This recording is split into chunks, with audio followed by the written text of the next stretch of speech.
차기 민주당 전당대회 라인업이 충격적입니다.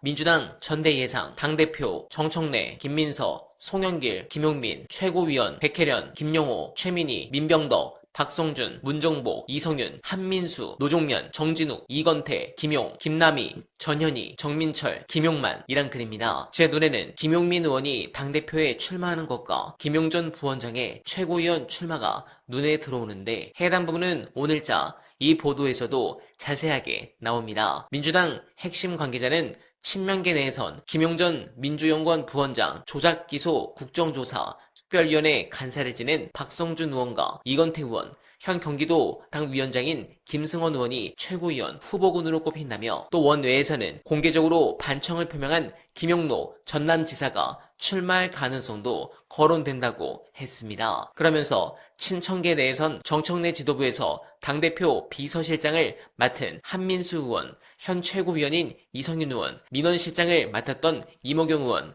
국회 과방위원장을 지낸 최민희 의원 등의 출마가 점쳐진다고 했습니다. 네, 일단 큰 전투가 한번 있을 것 같은데 다 떠나서 최근 사태에 대한 두 가지 견해를 보고 드립니다. 제가 마음에 안 들어 구독을 취소하시더라도 끝까지 들어주시고 비판 또는 조언을 해주시면 감사드리겠습니다. 일단 최근 이재명 대통령의 트위터 발언 이후 당내에서 뜨겁게 달아오르고 있는 노선 논쟁의 본질을 아주 명징하게 쪼개어 분석해 보겠습니다. 일단 이재명 대통령의 여당에 대한 비판 말고 이 막스 웨버 이론을 통해 제가 감히 젠프의 의중을 읽어보면 이재명 정부에서 아무리 중도 확장을 하고 통합을 하고 개혁 드라이브를 걸어도 만약 지금처럼 연성 지지층이 피로감을 느껴 효능감이 떨어져 다시 문재인 정부처럼 정권교체를 당하면 극으로 진화한 내란당이 이번 정권에서 몇 년을 때렸듯 저들을 전부 사면시킬 거고 개혁된 시스템을 아무리 만들어 놔봤자 대통령령 딸깍 한 방으로 무너뜨릴 것이라 확신하는 것 같습니다. 즉 문재인 대통령만 보더라도 국가 운영이 훌륭했지만 일부 정책 오점이나 부작용을 침소붕대한 언론과 국진당의 선동으로 연성 지지층이 피로를 느껴 재창출에 실패한 결과물이 윤두창이었다는 것은 다 아실 겁니다. 젠프는 그런 부분에서 그것이 오지 않게 하는 것을 집권당의 제1책임으로 삼고자 함을 이야기한 것이 아닐까 생각됩니다. 물론 제 개인적 생각입니다. 유튜버라면 무턱대고 이재명 대통령을 응원하고 칭찬하는 것보다 그 의중을 바라보는 게 더 중요하다고 생각합니다. 그래서 저는 젠프께서 국김제로도 검찰 개혁도 최대 다수 국민 행복을 목표로 하는 지속적 정권 재창출이 이뤄진다면 한 발 한 발 연소성을 가지고 수행할 수 있다고 확신하는 것 같습니다. 그래서 대통령을 지지하는 우리가 그러한 포장이나 메시지에 집중한 나머지 본질을 못 보고 대통령을 비판하지 않았으면 합니다. 저는 개인적인 생각은 이렇습니다. 그런데 이게 당권 다툼으로 넘어가면 다릅니다. 자, 지금부터는 제가 조선일보 논설위원식으로 소설을 써보겠습니다. 요즘 지지층의 마음이 식는 이유일 수 있습니다. 팩트부터 냉정하게 직시합시다. 지난 대선 이재명 후보의 성적표는 49.42%였습니다. 상대 진영이 계엄 정국이라는 헌정사상 초유의 자멸적 헛발질을 했음에도 불구하고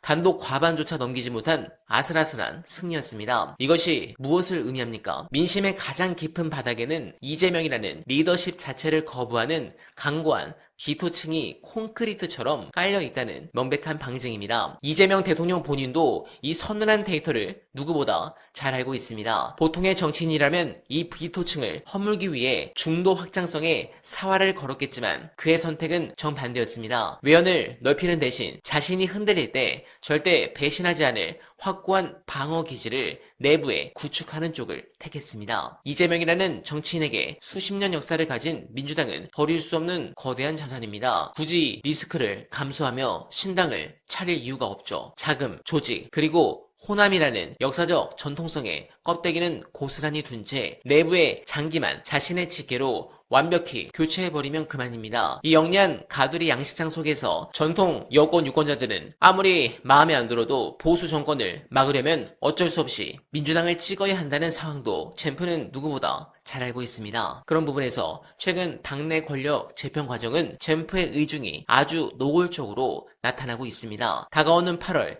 전당대회를 앞두고 당내 기류가 묘하죠. 강력한 강성 팬덤을 무기로 당을 이끌어온 정청래 대표 체제를 두고 친명 핵심부와 청와대는 그 통제하기 힘든 선명성을 대단히 부담스러워하고 있습니다. 솔직히 흐린 눈이 아니라 청와대는 노골적으로 정청래 대표에 경고를 했고 김민석 총리를 밀고 있는 상황입니다. 이 상황에서도 만약 정 대표가 후퇴하지 않고 결국 연임에 도전한다면 조만간 있을 개각 및 공공기관 인사에서 조금이라도 정청래 대표와 가까운 인사는 전부 배제될 것이란 썰이 정치권에 이미 돌고 있습니다. 그렇다면 정 대표 자리에 누구를 앉히려 합니까? 이 대통령의 전폭적인 신임을 받는 김민석 국무총리입니다. 이른바 통제가 완벽히 가능한 진짜 직계를 전면에 내세우려는 움직임이 구체화되고 있습니다. 독자적인 목소리를 낼 수 있는 싹은 지워버리고 완벽한 친정체제를 완성하겠다는 굳은 의지입니다. 이 인적 쇄신의 최종 종착지는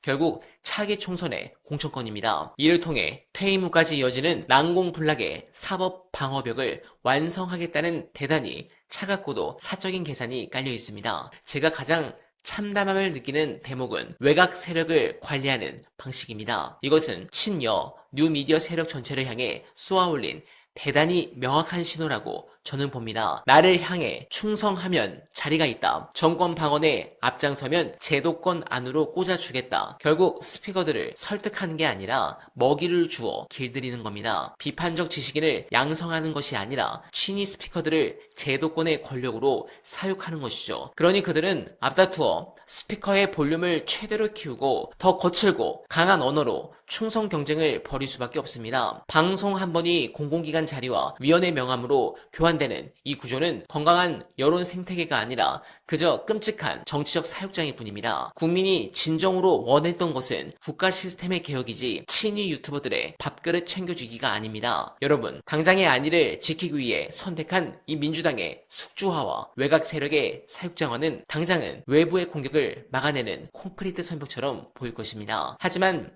이 오만한 전략은 결국 정당의 체질을 극단적으로 경직시켜 대중선거에서의 자생력을 스스로 갉아먹는 치명적인 독약입니다. 저는 이 부분이 아닐 것이라 생각하지만 그렇게 보일 여지도 있다는 게 문제가 됩니다. 만약 이게 사실이라면 장담하는데 민주당은 다음 총선에서 망하고 정권은 교체될 것입니다. 우리는 지금 멸망으로 가는 가장 화려한 급행열차에 올라타 있는지도 모릅니다. 저를 비판하셔도 좋습니다. 다만 문재인 정부 시절처럼 모든 걸 예스맨으로 방송하다 정권을 날려먹었던 그 치명적인 실수를 어날바는 다시 하지 않을 것입니다. 여러분들은 어떻게 생각하십니까? 공감하셨다면 소중한 어날바 후원 부탁드립니다. 댓글에 고정된 내용을 통해 많은 사랑 부탁드리며 어날바는 오늘도 최선을 다하겠습니다. 여러분 고맙습니다.